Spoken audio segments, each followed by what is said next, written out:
ଆସନ୍ତୁ ଶୁଣିବା ଜଙ୍ଗଲପୁର ଦ୍ୱିତୀୟ ଭାଗ। ଆରବ ରାଜା ହେବା ପରେ ଏକ ନୂତନ ଅଧ୍ୟାୟ ଆରମ୍ଭ ହେଲା। ସେ କେବଳ ଦୟାଳୁ ଓ ସେବାକାରୀ ରାଜା ନଥିଲେ, ସେ ଥିଲେ ଏକ ଦୃଢ଼ ନେତା ଓ ନବ ଚିନ୍ତାଧାରାର ପ୍ରେରକ। ତାଙ୍କ ନେତୃତ୍ୱରେ ଜଙ୍ଗଲପୁର ଗତି ଓ ଦୃଷ୍ଟିରେ ଦୂରଭାଷା ଭାବେ ଆଗେଇ ବଢ଼ିଲା। ସେ ପ୍ରଥମେ ରାଜ୍ୟର ସମସ୍ତ ଅଞ୍ଚଳ ଦେଖିବାକୁ ନିଜେ ଯାତ୍ରା କଲେ। ସେ ଜାଣିଲେ କେଉଁଠି କ'ଣ ସମସ୍ୟା ଅଛି, କେଉଁଠି ପାଣି ନାହିଁ, କେଉଁଠି ରାସ୍ତା ଭଲ ନାହିଁ ଓ କେଉଁଠି ଶିକ୍ଷାର ଅଭାବ ରହିଛି। ସେ ଏହାକୁ ସମାଧାନ କରିବା ପାଇଁ ଏକ ମାଷ୍ଟର ପ୍ଲାନ୍ ତିଆରି କଲେ। ସେ ରାଜ୍ୟରେ ପ୍ରଥମ ଥର ପାଇଁ ନବନିଯୁକ୍ତି ଓ ବୈଜ୍ଞାନିକ ଉନ୍ନତି ଆଣିଲେ। ଆରବ ତିଆରି କଲେ ଗ୍ରାମ ଉନ୍ନୟନ କେନ୍ଦ୍ର, ଯେଉଁଠାରେ ଲୋକେ କୃଷି, ହସ୍ତଶିଳ୍ପୀ, ବନ୍ୟଜନ୍ତୁ ସୁରକ୍ଷା ଓ ପର୍ଯ୍ୟଟନ ବିଷୟରେ ଶିକ୍ଷା ଓ ପ୍ରଶିକ୍ଷଣ ନେଇପାରିବେ। ଏହାଦ୍ୱାରା ଅନେକ ଲୋକ ନିଜ ନିଜ କାମ କରି ଆର୍ଥିକ ଭାବେ ସ୍ୱାବଲମ୍ବୀ ହେବେ। ଆରବ ଏକ ଶକ୍ତିଶାଳୀ ଓ ନିଷ୍ଠାବାନ ନେତା ଭାବେ ନିଜ ଶକ୍ତି ବ୍ୟବହାର କରି ରାଜ୍ୟକୁ ବାହାରର ଆକ୍ରମଣରୁ ବଞ୍ଚାଇଲେ। କେତେକ ଦୃଷ୍ଟାନ୍ତ ଶକ୍ତି ରାଜ୍ୟ ଉପରେ ଆକ୍ରମଣ କରିବାକୁ ଯିବାବେଳେ ସେ ତାଙ୍କର ସୈନ୍ୟ ବଳ ଓ ପ୍ରଜାଙ୍କର ଏକତା ସହିତ ଦୃଢ଼ ପ୍ରତିରୋଧ କଲେ ଓ ରାଜ୍ୟ ବିଜୟ କଲେ। ଏହି ଭାବରେ ଆରବ ଜଙ୍ଗଲପୁରକୁ କେବଳ ଏକ ଶାନ୍ତ ଓ ସମୃଦ୍ଧ ରାଜ୍ୟ ନୁହେଁ, ବରଂ ଏକ ଆଦର୍ଶମୟ ରାଜ୍ୟ ଭାବେ ବନାଇଦେଲେ।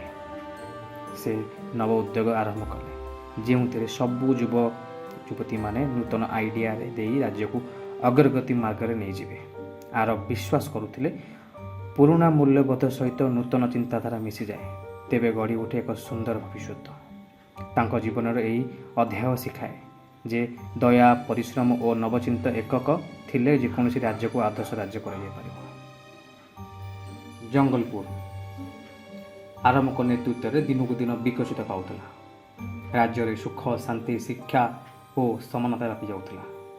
ଏହି ସମ୍ବଳିତ ଓ ସଫଳ ରାଜ୍ୟକୁ ଦେଖି ଆସପାସର ରାଜ୍ୟମାନେ ହିଂସା କରୁଥିଲେ। ତାଙ୍କ ମଧ୍ୟରୁ ଏକ ରାଜ୍ୟ ଥିଲା, ତା ନାଁ ହେଉଛି କାଳବରା, ଆଉ ତାଙ୍କର ରାଜା ଥିଲେ ଘରସେନା। ଘରସେନା ଚାହୁଁଥିଲେ ଜଙ୍ଗଲପୁରକୁ ଏକ ଅନ୍ୟ ରାଜ୍ୟ ସହିତ ମିଶାଇ ନିଜ ପାଳିତ ରାଜ୍ୟ କରିଦେବା ପାଇଁ। ସେ ଏକ ଭାବେ ଭୟ ଆକ୍ରମଣ ଯୋଜନା କଲେ ଆଉ ତାଙ୍କ ଗୁପ୍ତଚରକୁ ଆରବଙ୍କ ପାଖକୁ ପଠାଇଲେ ଯୁଦ୍ଧ ଘୋଷଣା ପାଇଁ। କିନ୍ତୁ ଆରବ ଭୟଭୀତ ନ ହୋଇ ବଡ଼ ଶାନ୍ତିପ୍ରିୟ ଥିଲେ ଓ ପ୍ରତି ଉତ୍ତର ଦେଇଥିଲେ, ଆମେ ଆକ୍ରମଣ ନ କଲେ ମଧ୍ୟ କାହାକୁ ଡରୁନାହୁଁ। ଆମ ସ୍ୱାଧୀନତାକୁ ଆଘାତ ଦିଆଯିବ ଯଦି ଆମେ ନିଶ୍ଚୟ ଯୁଦ୍ଧ କରିବୁ। ଯୁଦ୍ଧ ଆରମ୍ଭ ହେଲା। ଏକ ବଡ଼ ସଂଘର୍ଷ। ଘୋରସେନା ପାଖରେ ଥିଲା ବଡ଼ ବଡ଼ ଶକ୍ତିଶାଳୀ ଅସ୍ତ୍ର, କିନ୍ତୁ ଆରବଙ୍କ ପାଖରେ ଥିଲା ପ୍ରଜାର ବିଶ୍ୱାସ, ଏକତା ଓ ଚତୁରୀ ସାହସ। ସେ ଅନେକ ଚତୁର ଯୋଜନା ଦ୍ୱାରା ଶତ୍ରୁ ସୈନ୍ୟଙ୍କ ଅସ୍ତ୍ରଶସ୍ତ୍ରକୁ ଜାଳି ପୋଡ଼ି ଧ୍ୱଂସ କରିଦେଉଥିଲେ। ଜଙ୍ଗଲର ପ୍ରତି ଗୁଣକୁ ବ୍ୟବହାର କରି ଯୁଦ୍ଧକୁ ନିଜ ଦିଗକୁ ଆଣିଲେ। ପରସ୍ପର ମଧ୍ୟରେ ଅନେକ ଦିନ ଯୁଦ୍ଧ ଚାଲିଲା। ଶେଷରେ ଆରବ ଓ ତାଙ୍କ ଦଳ ଏକ ବଡ଼ ବିଜୟ ହାସଲ କଲେ। ଘୋରସେନା ଆସି ଆରବଙ୍କ ପାଖରେ ଆତ୍ମସମର୍ପଣ ମଧ୍ୟ କଲେ। ଆରବ ତାଙ୍କୁ ନିଜ କାଳ କୋଠରୀରେ ସାରା ଜୀବନ ପର୍ଯ୍ୟନ୍ତ ବନ୍ଦୀ ବନାଇ ରଖିଲେ ଆଉ ତାଗିଦ କରି କହିଲେ ଅନ୍ୟ ରାଜ୍ୟମାନଙ୍କୁ କେବେ ବି ମଧ୍ୟ ଜଙ୍ଗଲପୁରକୁ ପ୍ରବେଶ ନ କରିବା ପାଇଁ, ନହେଲେ ପରିଣାମ ଭୟଙ୍କର ହେବ। ଏହି ବିଜୟ ପରେ ଜଙ୍ଗଲପୁର ମଧ୍ୟରେ ଖୁସି ଓ ଉତ୍ସବର ମାହୋଲ ଛାଇଗଲା। ପ୍ରଜାମାନେ ଆରବଙ୍କର ଏହି ସୁତରାଂ ମୂଳବୋଧ ଓ ସନ୍ତୁଳିତ ନେତୃତ୍ୱ ପାଇଁ ବହୁତ ଅଭିନନ୍ଦନ ଦେଲେ। ଏବେ ସମସ୍ତେ ଚାହୁଁଥିଲେ ଆରବ ବିବାହ କରନ୍ତୁ, ଯେଉଁଥିରେ ସେ ନିଜ ଜୀବନସାଥୀ ଚୟନ କରି ସେହି ସେବା ଓ ଦୟାର ମୂଲ୍ୟବୋଧକୁ ଅଗ୍ରଗତି ଦିଅନ୍ତୁ।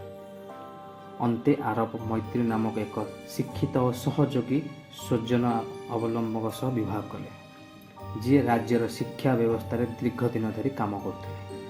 ସେ ଦୁହେଁ ମିଶି ଜଙ୍ଗଲପୁରକୁ ଏକ ନୂତନ ମୁଖାମୁଖି ଦେଲେ, ଯେଉଁଥିରେ ଶକ୍ତି ଓ ଦୟା, ଚତୁର୍ଥ ନ୍ୟାୟ ଏକଠି ଚାଲିଥିଲା।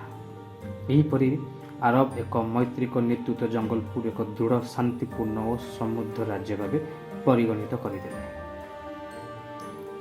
ଗଳ୍ପଟି ଭଲ ଲାଗିଲେ ଲାଇକ୍, ସେୟାର, ସବସ୍କ୍ରାଇବ୍ କରିବେ। ଧନ୍ୟବାଦ। ଅପେକ୍ଷା କରନ୍ତୁ ତୃତୀୟ ଭାଗ।